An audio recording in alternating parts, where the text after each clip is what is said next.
Good morning, afternoon, evening, ladies and gentlemen. How are you this afternoon? My name is George Moss, and I am the host of the program Comes On from 2 o'clock to 3 every Monday here at allpointstv.com. And we are delighted to have you with us on this day of celebration of the legacy and life of Dr. Martin Luther King, and hope you will take part in some of the programs that are planned around the country about this memorable occasion, and that you are going to learn as much as you can about a movement that I think we're losing sight of, and we've got to go back to the books and try to discover for ourselves what's being celebrated today, because the more that I look around at what is being depicted as to what happened, the more I think we are losing sight of an important part of this nation's history. And it is quite formidable to think about how we're going to rectify some of the claims that are being made here, but it seems to me that everybody's getting their hands on this movement, and they are transforming it in their own images. And all of a sudden we can't even see what was on top of that mountain that King talked about on April the 3rd, 1968, when he went to the mountaintop. And he said he looked over and he saw the promised land. Well, he didn't see what we're doing right now. And we've got to move back a step or two and then refocus upon the actual movement that we had from 1955, starting with the arrest of Rosa Parks on December the 1st of that year, and went beyond that point to 1968. This is the movement under Dr. King's leadership, and then that which happened thereafter, where there was an attempt to replace Dr. King with lesser figures, and eventually what occurred was that we had the hijacking of the movement by what we have right now in place, which is these imposters. You know what I'd like to know is, you've been around for the movement. You're pretty much into it. I was into the movement. Everybody says there's social, Dr. King's, major thrust is to address this great social inequity, which basically, if they examine it, was largely enforced by a government. Mm-hmm. Do you think he would be actually on board for the increasing of the welfare state, like we have seen going on since that time, since the 60s especially? That's another part of the change we'll be talking about this afternoon about Dr. King. Dr. King has become a man of all seasons, and they have lifted Dr. King out of the civil rights arena into a whole different genre of understandings that have nothing to do with what King was actually trying to do. To understand the civil rights movement, you've got to go back to 1957.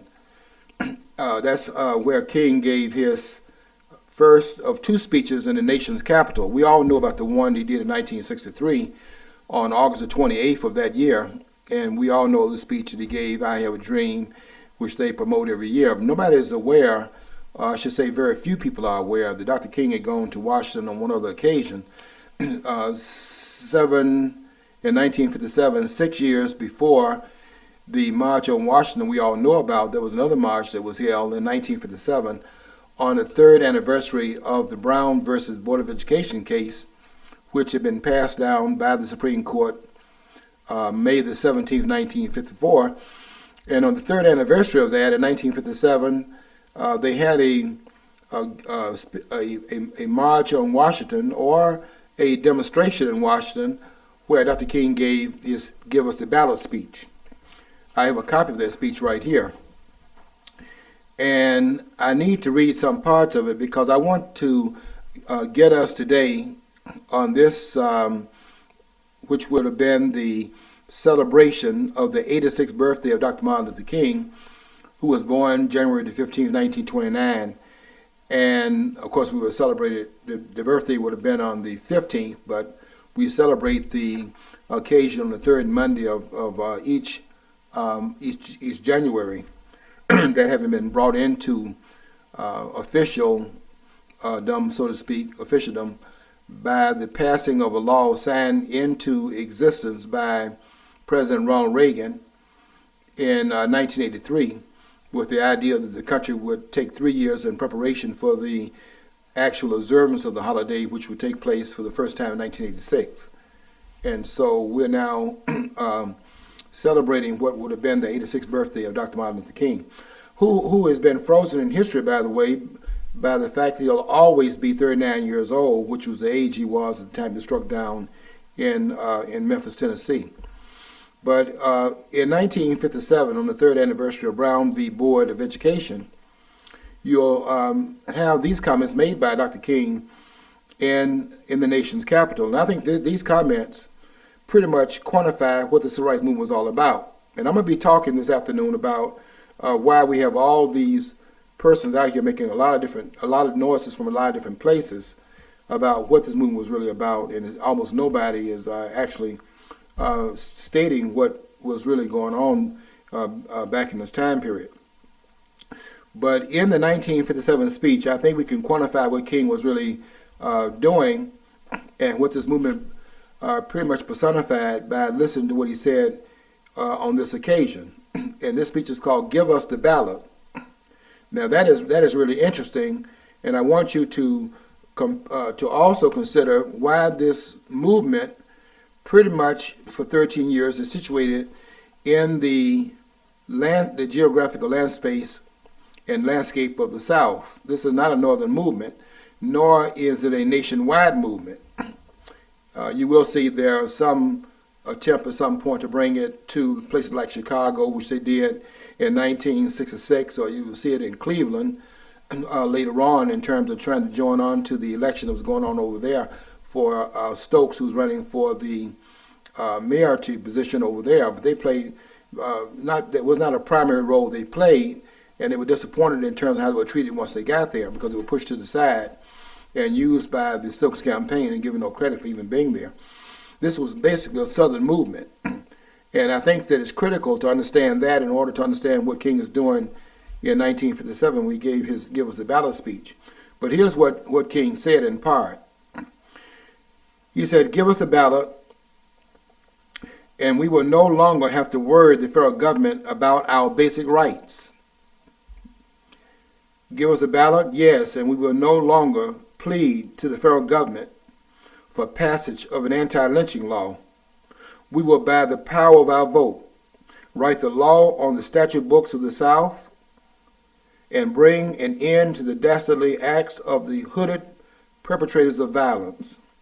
Give us the ballot, and we will transform the salient misdeeds of bloodthirsty mobs into the calculated good deeds of orderly citizenship. Give us the ballot, and we will fill our legislative halls with men of goodwill and send to the sacred halls of Congress men who will not sign a Southern manifesto because of their devotion to the manifesto of justice. Give us the ballot, and we will place judges on the benches of the South who will do justly and love mercy, and we will place at the head of the Southern states governors who have felt not only the tang of the human, but the glow of the divine. Give us the ballot, and we will quietly and non-violently, without a rancor or bitterness, implement the Supreme Court's decision of May 17, 1954. In this juncture of our nation's history, there is an urgent need for dedicated and courageous leadership. If we are to solve the problems ahead and make racial justice a reality, this leadership must be fourfold. And he goes on to talk about the fourfold aspects of the leadership that this nation must have in order to get the justice rolling down like a mighty stream, as they say now at the memorial in Birmingham, one of the sites of the civil rights movement in 1963.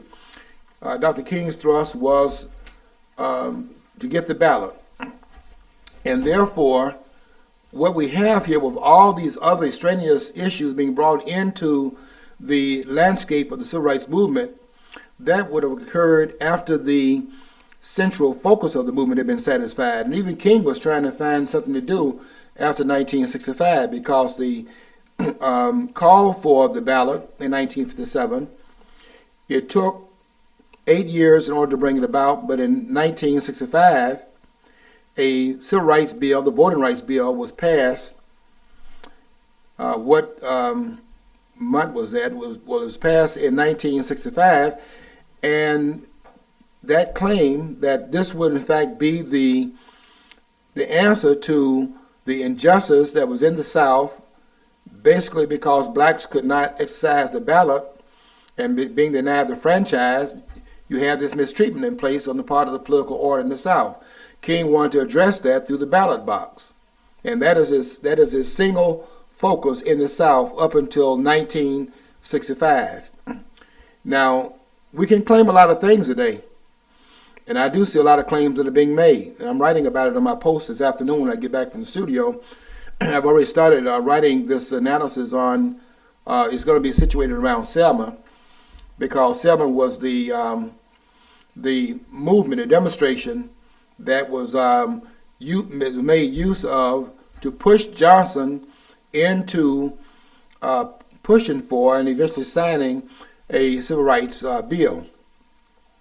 Now, a lot of people are criticizing that film because they're saying, the film called Selma, because they're saying that the director, who is Ava DuVernay, who had done two different dramas prior to the film on Selma. She had been involved in two other productions, very low budgeted production, nothing of the massiveness of this project. But she did have some film credits, but not what has been her due given the making of this film. And she's been criticized in the film because of the way in which Lyndon Johnson is depicted in the film by such people that should know better with the critique they made, such as David Garreau, who wrote a massive book in one of the major books on the civil rights movement called Bearing the Cross. And Garreau has run to make a critique of the film because it does not, in his estimation, give enough credit to the role played by Lyndon Johnson. And they are criticizing the film because it doesn't applaud Johnson's role in the civil rights movement, and the film depicts him as making political decisions. But that's what Johnson did.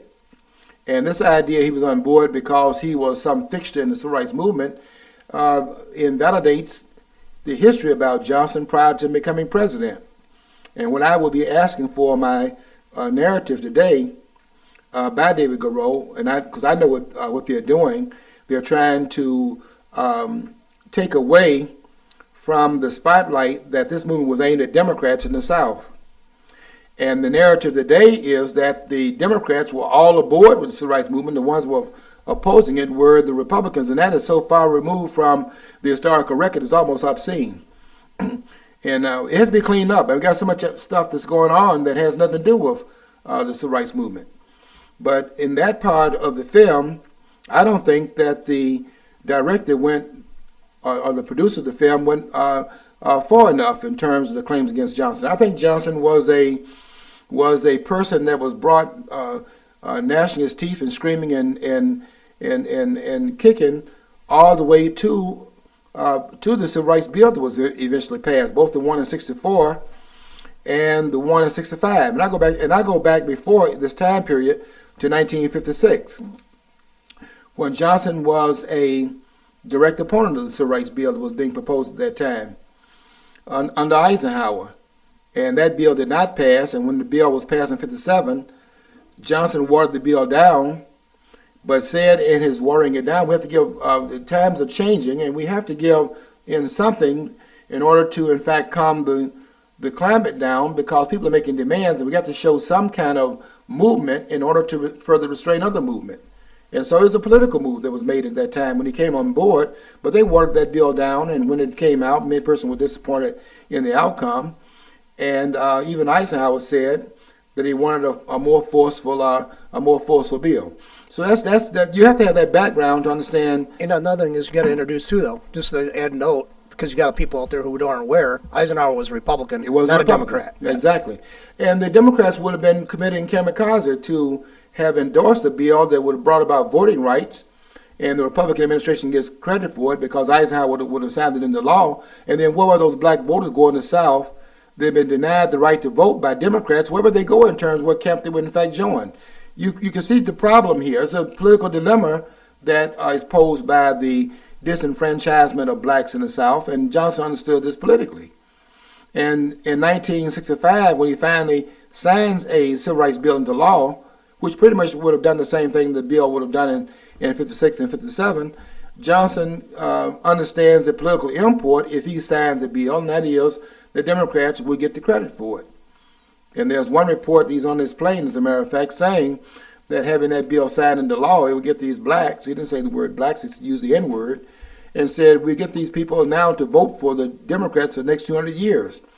And it seems like he's right, because look at the people that's in the camp there, and almost all of the political office holders in the country are members of the Democratic Party. They got a vested interest also in this changing of the guard as far as what the Democratic Party was representative of during this civil rights movement. And they have a vested interest in making sure the narrative of the historical narrative is changed so that the Democrats are not getting the blame for standing in the way of the advancement of the civil rights movement. But that's exactly what was going on in the South. King had this movement directed at political politicians, and those politicians were members of the Democratic Party. That is not what the way it's seen right now. And I did a post yesterday that I don't think anybody's going to challenge. They might have some off-screen discussions about it, may try to come on the chat site and make some argument. They're not going to do it publicly because they'll be answered publicly, and they don't want a public answering of what they know to be a false narrative, because to correct it in public changes the discourse in public. So they get on the private site, and they try to argue that off the point really quiet you down from making these public points, so as not to put the spotlight on what actually happened and let the fictional narrative, not the factual narrative, rule the rule, and we have that narrative rather than one that history records. And I'm going to stand against that, and not going to allow this to stand without some objection to it. I may not be able to change the landscape, but I will, in fact, I will address it, because that narrative has no credence in history, and we have to be clear about what history says about this narrative. So Selma got some things right and got some things wrong. On the Johnson piece, it got that part right. Johnson, at best, was a reluctant supporter of the civil rights movement, and he was an opponent of it prior to becoming president. In fact, the reason why Johnson changed his mind between 56 and 57 was because in 1957, Johnson now has his sights on becoming president of the United States, and he recognized that his opposition to the civil rights movement will cause problems if he has an intention of standing as a national politician, and not just as a politician in Texas, where Texas was part of the Confederacy. So it plays one way in Texas, but on the national landscape, there is another force to be reckoned with, and that's the character of the American people at large. I want you to go see the film, because when you see the film, you will see this discussion going on. You'll see where King is picking the next site for the civil rights battle. Now, don't forget, they suffered a loss in Albany, Georgia in 1962 when they went in there, and they didn't get the conflict that they would get later on, like in Birmingham the following year. But in 62, the civil rights movement was defeated by the police commissioner there named Laurie Pritchett. Pritchett had read Dr. King's book called Stride Toward Freedom, a book that came out in 1958. And it was a book that was talking about what had happened in terms of the movement in Montgomery, Alabama, and what had occurred there. So he had read Dr. King's book, and he had seen that the way King operated was go into a place, with a nonviolent movement. Everybody could see he wasn't carrying any knives, and nobody was getting shot, and they were nonviolent and practicing passive resistance. So anytime they get hit on their head, this bothered America, because America's character is, America is a nation that has tremendous character, and I know that's going to bother Al Sharpton. But I'm telling the truth here, and Charlton is telling nothing but lies. And I'm going to deal with him today in my post on Facebook. You can believe that's going to happen. Because we got to clean up a lot of things that are going on out here.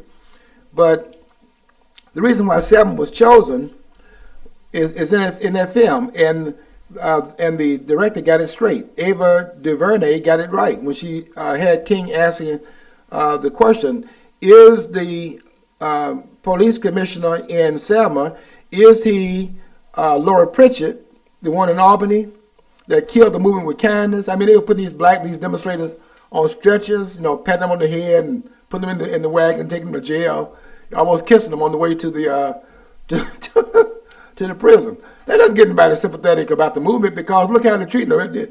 I mean, he was looked at as being enlightened, and that pours some water on the civil rights movement. So King is asking in that film, he's asking, is the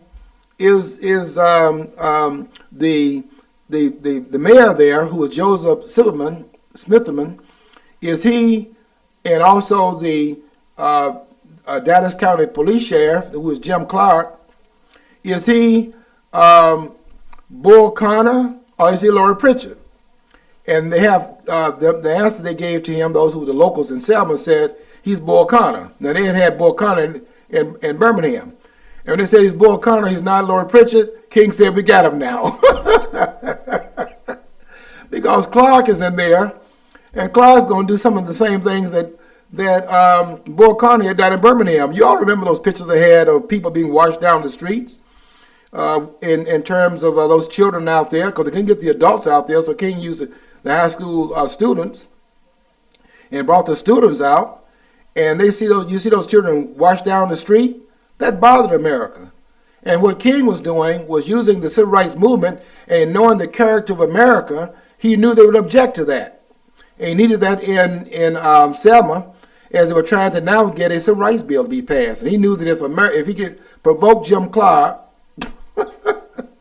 they would get the sympathy they needed, and then the thrust to get the government to do what it should have done in the first place, which is to enforce the amendment that was passed in 1870. We're talking about 100 years here.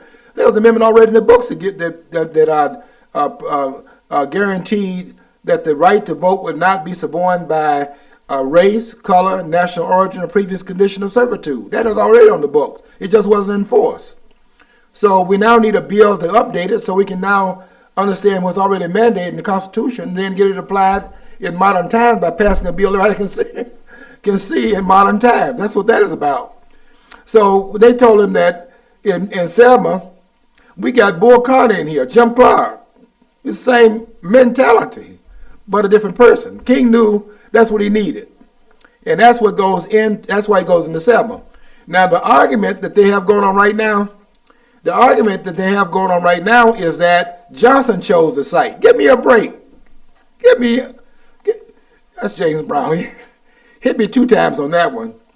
That's James Brown. Hit me 2 times. That's bogus. That's not what happened. And it's almost obscene. And I particularly object to, and let me tell David Garreau something. David Garreau wrote the book called Bearing the Cross. And there's another book out called The FBI and Martin Luther King. And that book, I know on page 125 of that book, he has Dr.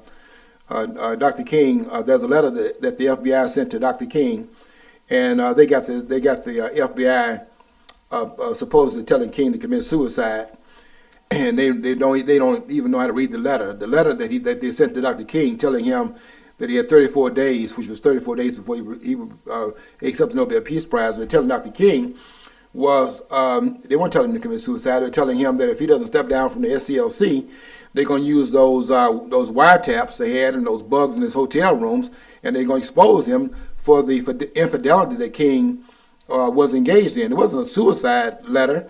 It was a clandestine letter sent to King telling him that if you don't do the right thing within 34 days, your immoral self is going to be exposed.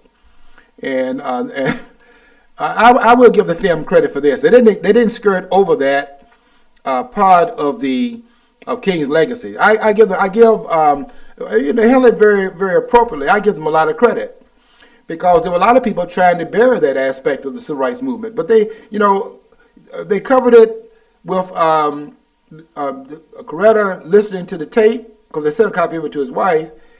And in the film, they have Dr. King denying that's him on that tape. And Coretta tells him, "I know your voice, and I'm not a fool." And that's in the film. So I give them credit, for bringing that part of King was a human being. And when I was talking about this in my classroom, I taught public school, I had a student to get up, that took me to the counselor's office. Because I was saying that we need to get the narrative straight in history, and that's part of what this whole thing is about. And I went over to the counselor's office. They called me over to the office to have a conference. I went over to the office, and we're sitting there with the parents and sitting there with the student, and got the assistant principal there. None of them knew anything. And I'm sitting in the meeting, and I went through 15 books I read on Dr. King. I do my homework. I try to, at least. If I don't have it right, I don't say it. If I have it right, I will say it. And I'm in conference all the time, so I'm in another conference. And I went down 15 books. I said, I want the student to stop me when I get to one she's read.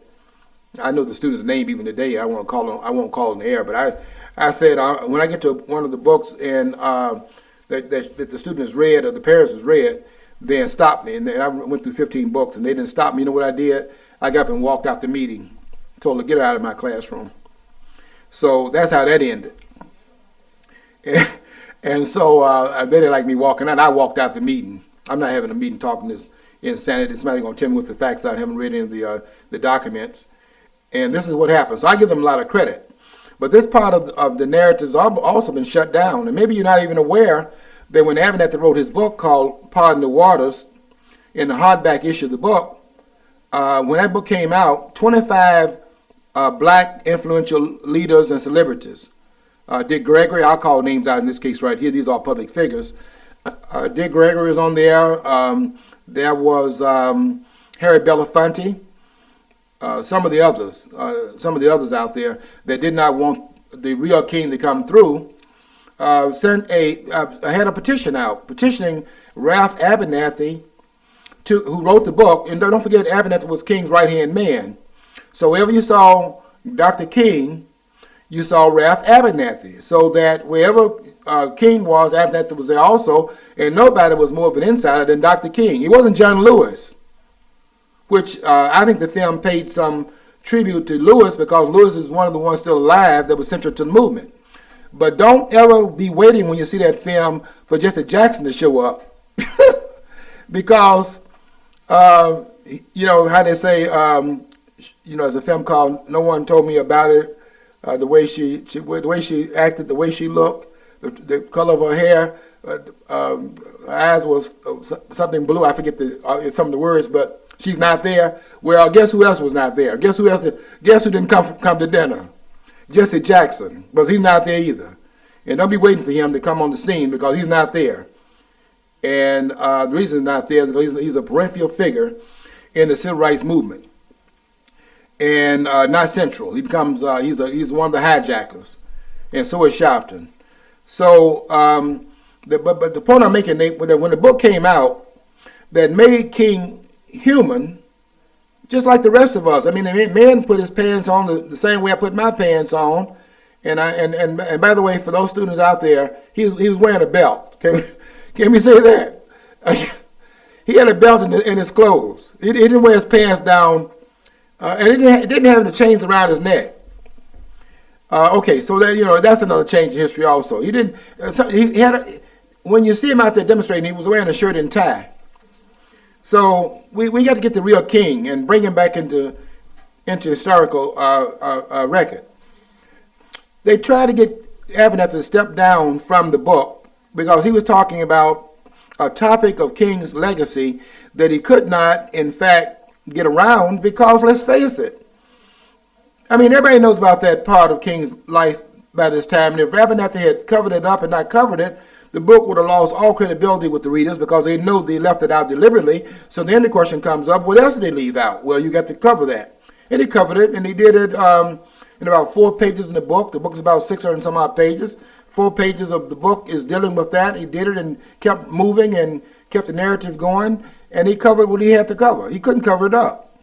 And they were trying to get him to shut up about that. So what they did, they wrote a letter to, an open letter, public letter to Ralph Abernathy, hiding what they were asking him to do, which was lying, hiding it behind saying, Ralph, we don't think you wrote that. They knew you wrote it, but we don't think you wrote that. And what we think happened was the editor behind your back put those words in there, and you need to come out and say that these words that were in the book about that aspect of King's legacy was imported by someone else, and that is not what you wrote. They're trying to get him out, you see. And because how does he otherwise get around what they asked him to do, which was to deny he wrote that, if it's in his book? So they were trying to give him a way of being able to do that while the creds of the book would be maintained. So Ralph, I must say, being more honest, having more integrity than they had, refused to take that out. And he answered his critics in the softback version of the book. You need to go read Roman numeral page 15 of the book, called And the Walls Came Tumbling Down, the softback version of it, because that's where Ralph Abernathy answered his critics. And he said on Roman numeral page 15, that I no longer worry about those who are in the black establishment. And he's talking about Jesse Jackson and some of these others that are out here making all this noise right now, as if they were primary to the civil rights movement. And I'm not just up here emoting over this. I can give you the documents for it.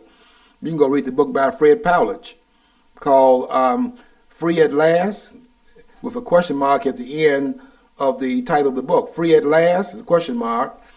And in that book, he talks about how Jesse Jackson, who never has denied he was playing a primary role in the civil rights movement, was peripheral to that movement. And he says, Fred Powledge even says, that it's wrong to give credit to Jesse Jackson for being a primary player in the civil rights movement. He was not a primary player. He just happened to have been at the scene when King was struck down on the balcony of the Lorraine Hotel, April the 4th, 1968. And he was there at that site, and then took advantage of the opportunity to promote himself as being the central player in that movement, having moved Ralph Abernathy to the side eventually. And before you knew it, they've hijacked that movement and turned it into something else, which is what John was talking about a few minutes ago. So the movement now is a whole lot of things that it was not at that particular point in time. It's even been changed by those who are, Oprah Winfrey and those persons that went out there yesterday, and they're going to walk from wherever they started from and walk to the Edmund Pettus Bridge, which was a line of demarcation where they were stopped from marching from Selma to Montgomery. And they were stopped one time. The film hasn't stopped twice there, but they were stopped one time. And they were physically assaulted. And that would have taken place on March 7, 1965, on what is called Bloody Sunday.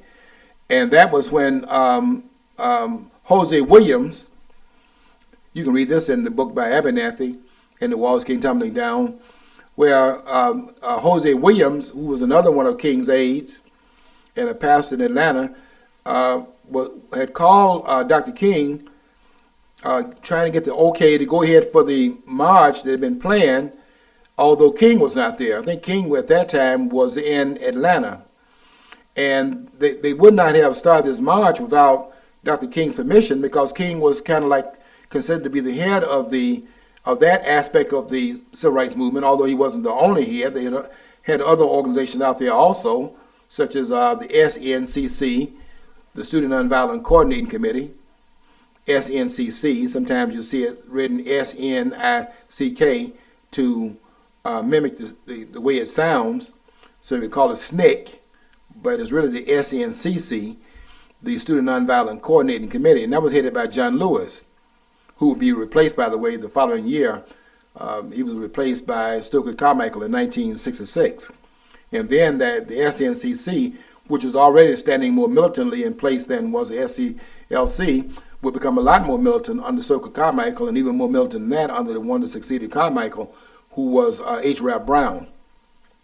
But King was looked at as being the head of the civil rights movement under the umbrella of the SCLC, which was the Southern Christian Leadership Conference. And anyone in the SCLC, before they would move, they had to call King and get permission for it because King was the president of the SCLC. And Jose Williams calls Martin, and he calls Abernathy up, and they're both getting ready to go into the pulpit to preach at that time because this one was on a Sunday. And a message came to Abernathy as he's getting ready to step in the pulpit, and it said urgent. You got a phone call from Jose Williams. And Jose Williams was calling, giving inflated numbers, saying, Ralph, you got to get a hold to Martin. I can't contact him. He'll answer the phone if you call. But we got to get a hold to him because the people are here in Selma. They're ready to march, and we got too many people that's here to turn it down because the people are ready. Now, the numbers were inflated, but Jose Williams kind of pulling the leg, but because he wanted to go ahead with what they had planned. And Martin Luther King was called by Ralph, and he asked Ralph, what do you think? And they determined, call Jose Williams back and tell him to go ahead with the march. Well, they didn't have the numbers. They were talking about 1,000 that come from the north and other parts of the south and from Selma.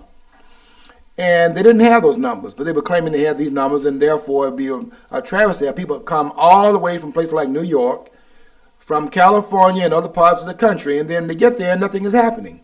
So they went with the march.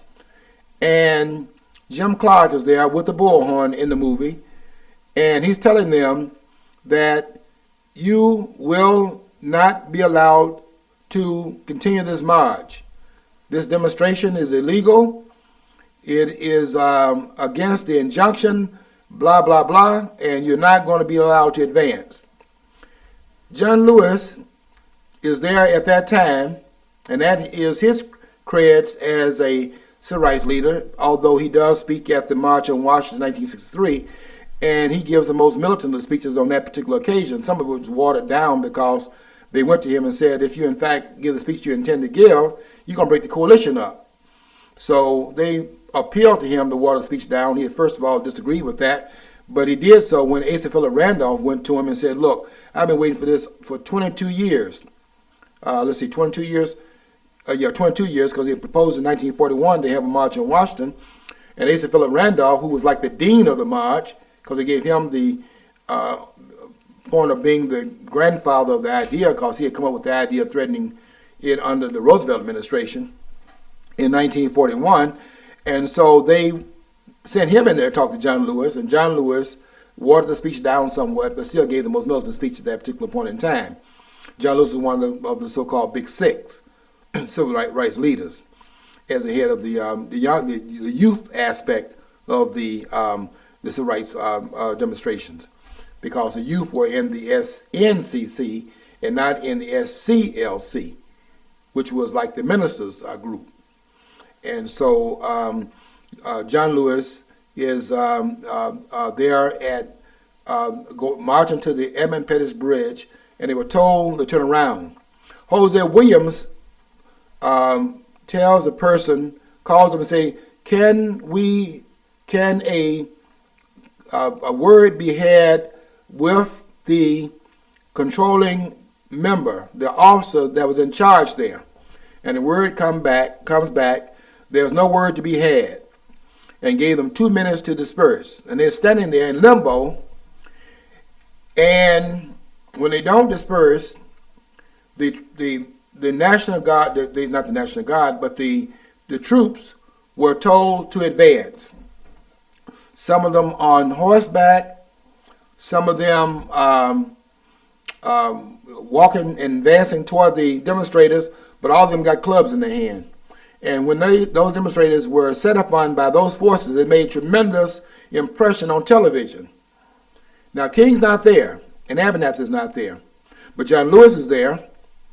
Jesse Jackson's never there, any of these events. You don't see Jesse coming into a discussion in Abernathy's book until page, what is about, in the chapter he deals with on Chicago, then you see Jesse Jackson's name be mentioned for the first time. And that book is about around what page 300, 400 of the book before you even hear Jesse Jackson's name being mentioned. And he's over there in Operation Breadbasket, which was the arm which had been taken from Leon Sullivan in the idea of the economic part of it, which was an arm of the SCLC, but not central to it. What's central to the SCLC was a voting rights claim. And these other arms were arteries of it in some other domains, which would be taken on and lifted away from it and made it central later on. Once the actual claim of the civil rights movement had been made, which was the voting rights, that was a target, because that would acquire these politicians down in the South. And that was a central part of the civil rights movement. And that's why I make this claim. Nobody else has made this claim, but I make this claim. And no scholars are going to come up against it, because they're going to get, and I guarantee you, and I dare them to do otherwise. I guarantee you, they have the right to remain silent, and they will exercise that right. They're not going to say anything publicly. Just as when I first went down to the University of Michigan, I was writing these treatises in their journals, and they would talk to me offline, but they wouldn't say anything publicly, because they would be challenged publicly, and they're not going to challenge me publicly. They'll come. They better not do it. They're not going to do it, because I know more about this movement than they do, because I'm not willing to change anything, and they are. We've had this movement has been hijacked, and there are jackals everywhere. And what they want to make it seem is that today what they're making it seem is that the civil rights movement was aimed at changing the political character of the country, the character of the nation. The racism in America at large was what this movement was aimed at, and that's not true. The civil rights movement called for give us the ballot in 1957, and 8 years later they got the ballot, and that ends the civil rights movement. Let me say this then. Let me say this to you. The reason why Dr. King is in Memphis, Tennessee, is because the civil rights movement is on its heels. After the ballot had been gained in 1965, and the Democrats finally had a motivation to stop their discriminatory conduct on denying the ballot box to blacks in the South. Why could they do that now? Because if they stop it under their own duress, then they can claim that they are the benefactors of those blacks. And therefore the votes will be in fact gathered in the Democratic Party, which is exactly what is going on here. And what is being hidden behind the narrative that what they're running right now is that they got a vested interest in the narrative being changed, because look at the positioning of those that's in Congress right now that are black. All these persons in Congress, with the exception of 2 persons, are in the Democratic Party. There are only 2 persons in the Congress that are not Democrats, and that is Scott from South Carolina, and Mia Love from Utah. All the rest, and where Scott refused to join the Congressional Negro called the Congressional Black Caucus, Congressional Negro Caucus. There's not one person in that caucus that's serious, and most of them are doing nothing but making mockery of the civil rights movement. Up there, I mean, it was disgusting for them to go up there to that microphone, each one of them with no passion in their voice, because they weren't committing anything other than maintaining this mockery that they mock it, and they're making a mockery by being in the Congress with their nonsense. Go up to the microphone, hands up, don't shoot. Next one come up, and hands up, don't shoot. And each one of them paraded for the microphone because it plays it back in their district like they're doing something. You can go to their district and see they're not doing anything. Every one of their districts, because none of them come out of represent a white district. They represent predominantly black districts, and that's why they're over here keeping the sheeple in the black community quiet with these ceremonial things. They have nothing to do with what King was trying to do. And if they were really carrying, they were continuums of the civil rights movement, you would know that by the fact that they would not be in that Democratic Party as a standard bearer, because that's what King was standing up against. And that's the hidden part of why this narrative had to be changed. You see, I wrote yesterday about this. It's so many different components to it, but I wrote about this yesterday, and I guarantee you that what I wrote will not be addressed by anyone on the left in this country. That includes Michael Eric Dyson. That includes Cornel West. They don't know anything, and they're out here making these claims and stating all this nonsense. They don't know anything, and they're not going to say anything about what I wrote. They better not say it.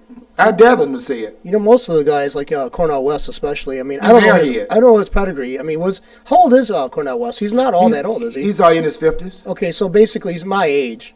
So basically all he does is grab the standard and then he wasn't part of the movement. No, he wasn't part of the movement. And he espouses the stuff that's, I've seen him speak, and I can't believe somebody would take him in a college class and take him seriously. Yeah, I don't take him seriously, and the ones that take him seriously don't have any information.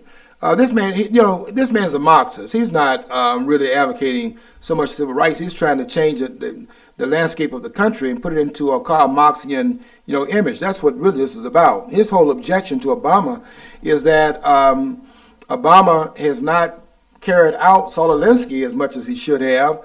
And I mean, he's done enough, but he hasn't thrown enough, caveats over there in the black community and to the poor community, and white as well as blacks. He wants to advocate similar to what Francis Fox Pivens does. You've heard of the Clavin Pivens strategy, which was to create just enough socialist pressure upon the government so that you break the back of the capitalist system, and then you have no other choice than to go to a more egalitarian way of distributing the wealth under the more socialist agenda. And that's what Cornel West is objecting to. They want this socialism to be put in place here, and they think the best way to do that is position themselves under the umbrella of the civil rights movement, because that way you can get black folks to go along with it. Because black people are not socialists. Well, what I'd like to know about this, the communists in this country, usually academics, the Marxists, they advocate for this, like, basically the destruction of the system. That they are like, oh my God, if anything, they suffer any form of privation. I worked at a college campus. I knew the Marxists. If they suffered any sort of privation or temporary setback, they were screaming bloody murder. About what? Oh, you name it. I could name names, but I won't, because I had friends who were actually professors there, and they were inside the circle. And there was a dedicated Marxist. He advocated for the election of Jesse Jackson back in the 80s. He actually was the only person in a far-flung county he was at the polling places trying to get people to vote for Jesse Jackson. Anyway, but yeah, he wasn't satisfied with his contract. He wasn't satisfied with the money he was making. And instead of looking at it as an opportunity to actually reach the affected urban centers that he was supposed to be, as a Marxist, dedicated to, he took a job with a far more lucrative, pay in another part of the country. So, I mean, and any kind of privation. I mean, there's too many. I mean, yeah. I'd be embarrassed.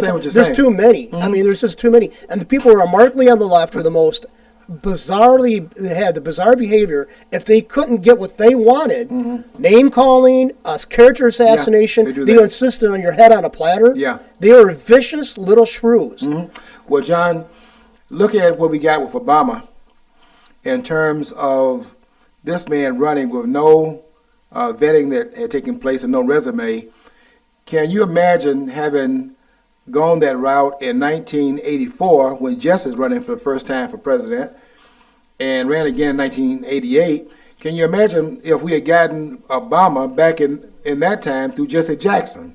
We got enough trouble right now with this president, and it would have started much earlier under this other person who is on the same mindset. So we would have gotten socialism at an earlier point under Jesse Jackson. We got it right. What you got with Obama, you would have gotten similarly to with Jesse Jackson. None of these people are carrying the constitutional weight, and none of them believe in his enforcement. And we got this chaos right now in this president because we got a man in there that is not an avowed socialist, but underneath the surface, that's what he actually is. And Cornel West speaks in that vein. But the question is, who doesn't speak in that vein of the left? That the whole left is over there. It's like at the present time. They mock Christianity. They make most Marxists do. Some of them will see it as an opportunistic way, to seize religion and utilize it. The demagoguery and the morality, but they throw away the core of it. But anyway, they try to use that stuff. But it's a dead religion. Marxism. I watched that Stephen Molyneux's video about the truth about Marx. A lot of stuff he cited I learned in the sociological statements class that I took when I was at U of M. But it is a dead religion. It's a dead religion. It's never been a good thing anywhere it's implemented, and yet these guys are diehard true believers. Believe, well, this time it's going to be different. Right. This time, look at capitalism with its abuses were addressed. Without the body count, would happen underneath the communist regime. John, there are no successes under the Marxian view. It's been tried everywhere. It hasn't worked anywhere. And yet they won't give up on the idea because they believe that it's about the personality tried to apply the concept. It's not about the person that's doing the application. Well, look at Cuba. They make a big thing like how long he's outlasted all the American presidents. But, I don't know if people were aware of this, but they're so desperate for any kind of income coming in from other countries that they actually opened up their doors to sexual tourism, basically. People from Europe would come and have sex with the women and other men and stuff like that in Cuba. If they talk about exploitation and the capitalists making people work for factories, I don't know more of a degrading thing than prostitution. But they're okay with that. We have so many contradictions with the way the left is situated itself in the ideological construct of its worldview, and you're never going to be able to cure that. Those on the left, as long as they are on the left, we are not going to have that resolved. I don't even consider anybody on the left to I have to say this because I think it can be shown. If you're on the left, quite frankly, there's a certain kind of pathological disorder on the left. Ann Coulter talks about in her works when she's talking about how to talk to a liberal. How do you? I don't talk to them. You can't talk to them, and I have a coherent conversation. And when you go further to the left, where you overwear the Marxian view, you can't have a coherent conversation. I've talked to these people. I was at a Malcolm X event down here in Detroit. Was it last year? It must have been. It had to be around the time. It must have been around the time they were talking about Malcolm X. I went to that forum, and one of the speakers outside, I wanted to let them know that they weren't talking to the choir here, and I went out there and talked to one of the speakers, and he told me on the side that I should read Karl Marx's Communist Manifesto. Now this guy's in one of the Black Studies programs, but underneath what he's really selling is Karl Marx, and you're not going to convince them that Karl Marx's ideas have been invalidated, not only because of the theoreticals that are involved in it, from each according to what he can do to each according to his needs. Well, that shows that what that does, it incapacitates people, because if you're going to get your needs met without any effort, then guess what? Everybody's handicapped, and that was found out in this country's history at the very beginning point in Virginia, when they landed at Jamestown in 1607. What they found out is that if they are practicing, it wasn't, Karl Marx hadn't written his book yet, but they practiced what was a form of communism, and what they found out is that everybody was putting stuff in the ones that were producing were putting things in the storehouse, and people were going up there demanding out of the storehouse without putting anything in there, and before you know it, everybody was starving. So they had to put it on a capitalist track at that point. It wasn't called that, but that's what it was. Let everybody have some responsibility for being producers, so that we don't have these takers that are claiming they can't produce because they're handicapped. And what Karl Marx's view does, it handicaps people. So it doesn't work. And this idea does is nonsense. And they're going to continue to try it because you can't confuse some people with the facts. They will not. They're totally oblivious to evidence. And there's no sense in trying to go over there and think you're going to be able to put so much information in place and you're going to win them over with the narrative of facts, because they don't want to hear the facts. They have an ideological position, and you're not going to take them from the murmurs of what that position actually imports into their understandings of reality. They're non-reality. Yeah, Stefan makes a point of that in that video about Marx was actually almost like what they call ecological thinker, which basically apocalyptic. It was basically he was taking like a religious way of framing the world and wanting to force everything he saw into that through that lens. And let's face it. I mean, he denounced religion on one hand, but it's like I go back to the Bible itself. It says, these people will have a form of goodness, but denying its source, and they want to become better than God, basically. And but when they fail, then they project their hatred for themselves on everybody else. Yeah. Yeah, John, that's if they could understand that aspect of it, they could understand why the left has a narrative that it has. It is rejected religion and it's put another quote unquote secular religion in its place, and that's the writings of Karl Marx and others on the left who are carrying a narrative where you go and look and see if it's validated by history. It's invalidated by history. Auguste Comte, he actually deliberately No, set up. has it One of the sociological thinkers, Auguste Comte, he actually started out wanted to replace religion with a secular religion. I mean, he just stated that flat out, and it's all along the lines of the Marxist kind of vein of thinking. It really is. Yeah. Well, the reason why you have in Russia this kind of like an attack upon religion is because they got a religion. And you got this competition that's going on here. And so you can see why they want to shut that down, because they have a secularized belief in place, and the spiritual belief kind of challenges that. So you have a competition going on here, and the state has mandated that this will be the voice and not the other voice. That's what that is about. But what Cornell and those other people are doing is that they are embedding themselves in that which has black people's attention.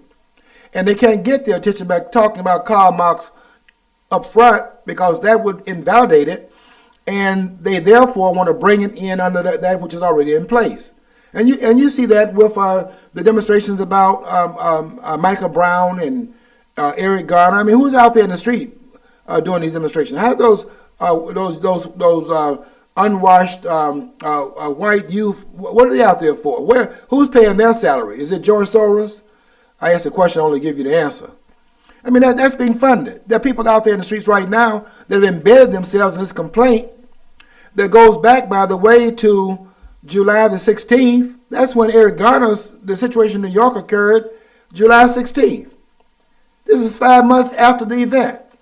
And then August the 9th, we had the Michael Brown situation, and we have two people who are violating the law, and they all of a sudden becomes the standard bearers for the civil rights movement today, and we got a complaint because their civil rights were violated. They were violated. It's not about the violation of their civil rights. It's the fact that they were violators themselves of the law. I mean, what are you supposed to do when the person says that he's not going to be arrested? You're supposed to walk away and tell him to have a nice day, or are you supposed to bring enough force on the scene to make him comply? That's what they did in New York. And was Darren Wilson, the officer in Ferguson, supposed to let Michael Brown take his gun and shoot him with it, which he had tried to do when he was in the police car? Or was he supposed to resist this attempt to put him at risk and put the rest of the people at risk also? And he didn't do that as well. Now they want to make that a civil rights complaint. The civil rights movement had one main focus, and that focus was to get the ballot, and that's what King said in 1957. Because King was trying to stop the politicians, and these are members of the Democratic Party, from taking the absence of the franchise in the hands of blacks and then oppressing them with as a result of the denial of their right to vote. And King wanted to stop that. That's what King was after. And to transform it into what they've transformed into right now, Oprah Winfrey going down there and all the ones in Selma going to march to the Edmund Pettus Bridge is mockery, because nobody's going to bother them today. That fight has been fought. But I'll tell you what they're not going to do. They're not going to say we need to disavow our lockstep agreement with the Democratic Party. We need to stop locking people down in it and become independent. I'm not advocating for the Republican Party. I'm just simply saying 90 to 95% of the blacks who park their vote in the Democratic Party don't understand the civil rights movement. And that's the claim that I'm making here. Well, I'll be writing about it later on as I do my last part on this part of the history of the country, because I'm trying to get the narrative straight, and I hope you will in fact read the product of what we talked about here in words, because I won't be pulling any punches here. And I guarantee you that what I write, they'll stay in the background as they've done on the other things I've done. I've been writing on this for the last 5 days, and they will stay in the background, and I dare them to do otherwise. Okay, well, we got to get out of here because John's giving me the the cut sign. Okay, until next time, want you to, as always, to follow your dream, because if you don't follow your dream, you will never know what's on the other side of the rainbow.